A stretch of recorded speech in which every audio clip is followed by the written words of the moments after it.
Baik, pada video sebelumnya kita telah membuat tentang data definition linguist atau membuat database dan struktur tabelnya. Nah, pada bagian ini kita akan membahas tentang data manipulation linguist atau bahasa yang memanipulasi tentang data dari database ataupun dari tabel tersebut. Nah, di sini ada 3 operasi yang paling utama. Nah, di sini ada insert untuk melakukan input data. Kemudian ada update untuk memperbarui ya atau mengubah data. Kemudian ada delete untuk menghapus data. Nah, yang paling penting adalah insert. Kenapa? Karena update dan delete akan ketergantungan terhadap insert. Jadi, kita tidak bisa melakukan perubahan ataupun penghapusan data jika kita tidak memiliki datanya. Untuk itu, sekarang kita akan mencoba untuk melakukan insert terlebih dahulu terhadap tabel-tabel yang telah kita buat sebelumnya. Nah, di sini kita bisa melakukan insert data dalam satu record atau satu baris data. Nah, bentuk yang kita gunakan adalah insert into. Nah, yang warna biru ini merupakan keyword atau kata kunci bawaan dari MySQL ataupun MariaDB. Kemudian nama tabelnya apa? Kemudian diikuti dengan values atau value. Nah, di sini ada 2 versi ya. Kalau values artinya kita bisa menginput lebih dari satu baris data. Sedangkan jika value kita hanya bisa menggunakan atau bisa menginputkan data hanya satu baris saja atau satu record saja. Terkadang kita juga menginput data berdasarkan satu kolom saja atau tidak semua kolom kita inputkan datanya. Nah, kita juga bisa menggunakan bentuk seperti ini yaitu insert into, kemudian nama tabel, kemudian nama kolomnya apa, diikuti dengan kata kunci value dan datanya apa. Begitu juga dengan insert data dengan 2 kolom ya atau lebih. Kita juga bisa mendefinisikan berdasarkan nama kolomnya.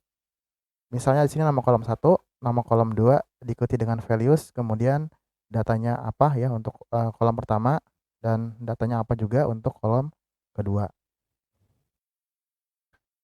Selanjutnya ada input data atau insert data lebih dari satu record atau satu baris data. Nah, ini yang paling umum banyak digunakan ya.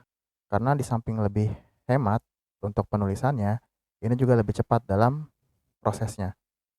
Kita bisa menggunakan bentuk insert into, kemudian nama tabel, kemudian values, diikuti dengan datanya ya, dan dipisah dengan tanda koma, dan diakhiri dengan titik koma ataupun langsung saja gitu ya. Selanjutnya kita juga bisa mengcopy ya atau menginsert data dari tabel lain. Artinya kita bisa melakukan duplikasi data dari tabel satu ke tabel yang lain jika memiliki struktur tabel ataupun atribut yang sama. Nah, contohnya di sini kita akan melakukan insert data terhadap tabel ya atau tabel satu lah, katakanlah tabel satu di sini. Kemudian nama kolomnya apa? Kemudian diikuti dengan kata kunci select atau select ya. Kemudian ditulis dengan nama tabel asalnya, kemudian nama kolom satu dan nama kolom 2. Artinya dengan tabel tujuan dan tabel asal harus memiliki jumlah kolom ataupun tipe data yang sama. Baik, sekarang kita akan mencobanya ke dalam MySQL atau MariaDB. Nah, sebelum kita melakukan insert data atau input data, kita harus terlebih dahulu melihat relasi yang ada. Karena pada video sebelumnya kita telah membuat relasi ya atau kardinalitas antara satu tabel dengan tabel lainnya. Nah, di sini kita bisa melihat bahwa kita memiliki 2 jenis tabel, yaitu tabel master dan tabel transaksi.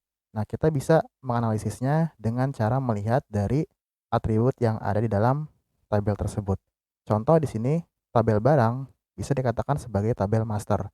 Kenapa bisa dikatakan sebagai tabel master? Karena tabel barang tidak memiliki foreign key atau tidak memiliki kunci tamu.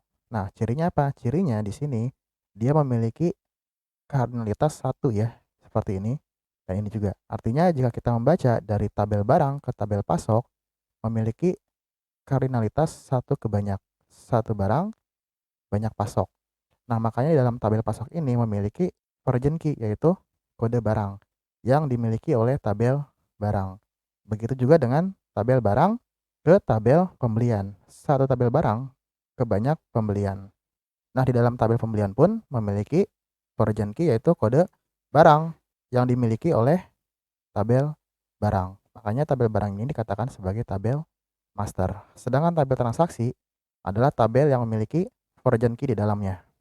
Contohnya adalah tabel pembelian dan tabel pasok. Jadi di sini kita memiliki 5 tabel dengan 2 jenis tabel ya, yaitu tabel transaksinya, yaitu tabel master, tabel barang, tabel customer, dan tabel supplier. Sedangkan tabel transaksinya adalah tabel pembelian dan tabel pasok. Jadi yang perlu kita input sekarang ini adalah tabel barang, ataupun tabel customer, ataupun tabel supplier. Karena tabel pasok dan tabel pembelian itu memiliki ketergantungan. Contohnya, jika kita menginputkan tabel pembelian terlebih dahulu, maka kita akan menginputkan data untuk kode pembelian, kode barang, dan kode customer. Sedangkan kode barang kita belum menginputkannya, maka di sini tidak akan bisa melakukan input data. Begitu juga dengan kode customer ya. Artinya tabel pembelian ini akan terisi atau terinput datanya ketika tabel barang dan tabel customer sudah memiliki data. Baik, sekarang kita coba ya untuk menginput atau menginsert data untuk tabel barang. Insert into, kemudian nama tabelnya yaitu tabel barang.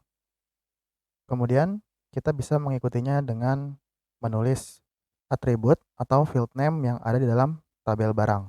Nah, kalau kita lupa terhadap atributnya atau field name-nya, kita bisa menggunakan perintah describe kemudian barang. Kita jalankan. Nah, di sini atributnya adalah kode barang, nama barang, satuan barang, dan stok barang. Berarti di sini kita tulis kode barang, nama barang, satuan barang, dan stok barang. Selanjutnya kita tambahkan perintah value. Karena di sini kita hanya menginputkan satu record saja atau satu data saja.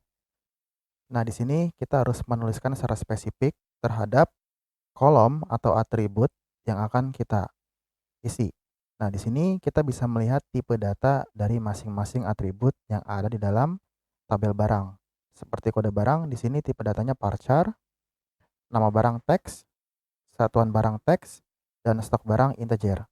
Berarti kalau kita ingin menuliskan tipe data varchar atau teks, kita harus menuliskan bentuk string seperti ini. Kemudian kodenya misalnya ELK 01, kemudian nama barangnya misalnya kulkas, misalnya unit. Kemudian untuk stok barangnya, karena di sini tipenya integer, kita tidak perlu menuliskan bentuk string lagi, cukup menuliskan angkanya saja, misalnya 10. Nah, seperti ini. Kemudian kita jalankan. Nah, berarti kalau seperti ini, kita sudah berhasil memasukkan satu record ke dalam tabel barang. Nah, kita bisa melihatnya di bagian barang, kemudian select row. Nah, datanya sudah masuk ya. Nah, lalu bagaimana kalau seandainya kita ingin menginputkan hanya beberapa kolom saja di dalam tabel barang? Misal kita gunakan lagi insert into barang. Misalnya kita ingin memasukkan kode barang dan nama barang saja. Nah, ini juga sama ya. Kita tinggal menuliskan value, kemudian datanya ELK 02. Ini harus beda ya, karena kode barang merupakan primary key. Kemudian nama barangnya misalnya TV. Nah, seperti ini. Lalu kita jalankan. Oke, sekarang sudah masuk. Kita lihat lagi. Nah, seperti ini ya.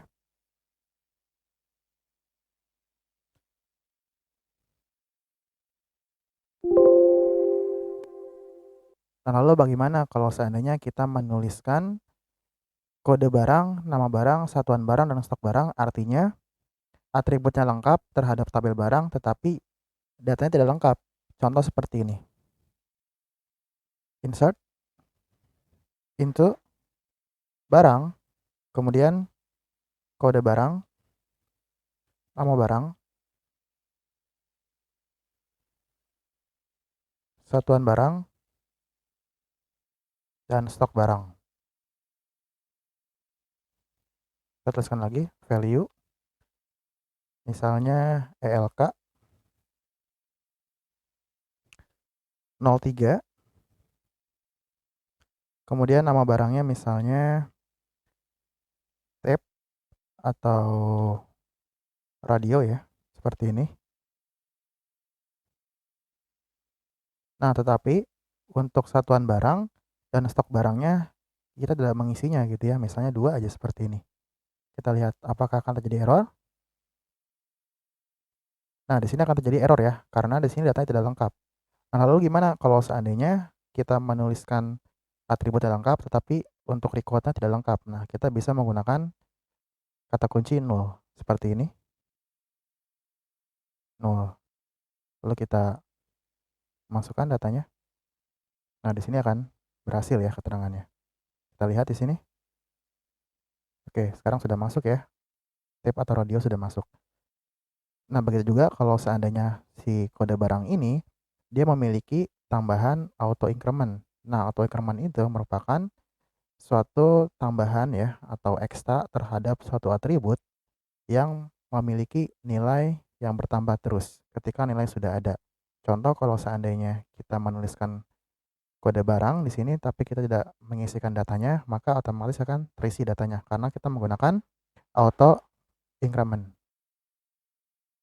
Nah, kita juga bisa menggunakan perintah null gitu ya kalau seandainya atributnya memiliki tipe auto increment seperti itu. Nah, sekarang kita akan menginputkan lebih dari satu record terhadap tabel barang. Kita gunakan perintah insert into, kemudian nama tabelnya, kemudian kita bisa langsung menuliskan values. Ingat ya di sini values artinya bisa lebih dari satu record. Nah, kita gunakan tanda kurung lagi, misalnya ELK 04, kemudian misalnya kipas,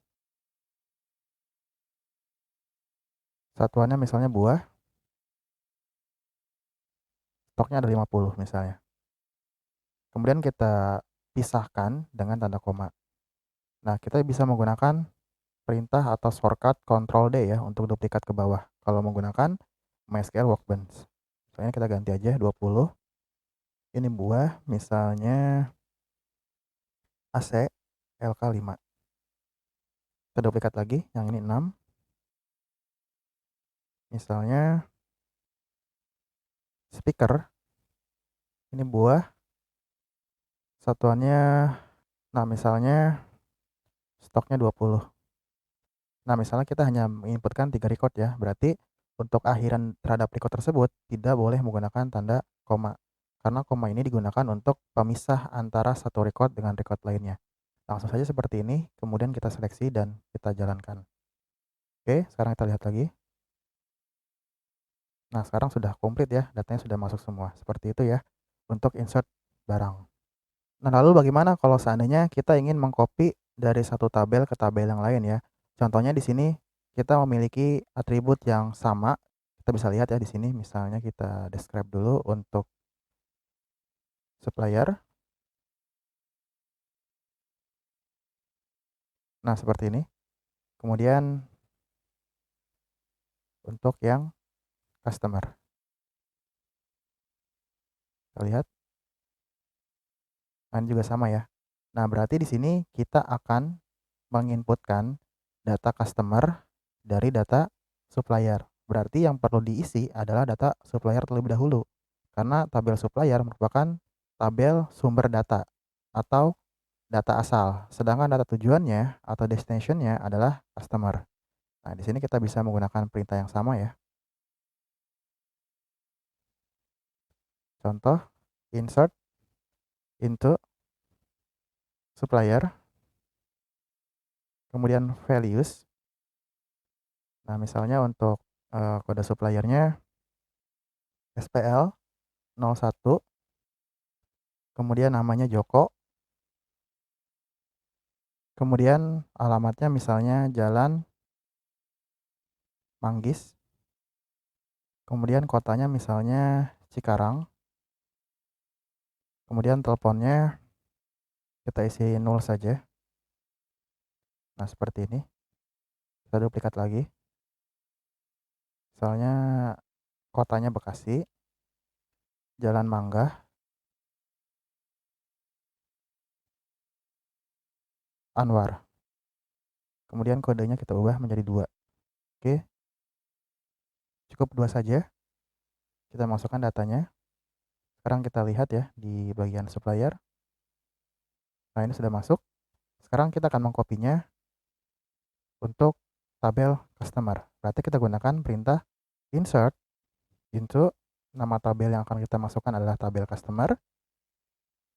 Kemudian untuk sumber datanya atau data asalnya, kita gunakan perintah select ya, atau select, kemudian bintang, karena kita akan mengcopy seluruh data atau atribut yang ada di dalam tabel supplier. From supplier. Nah, seperti ini.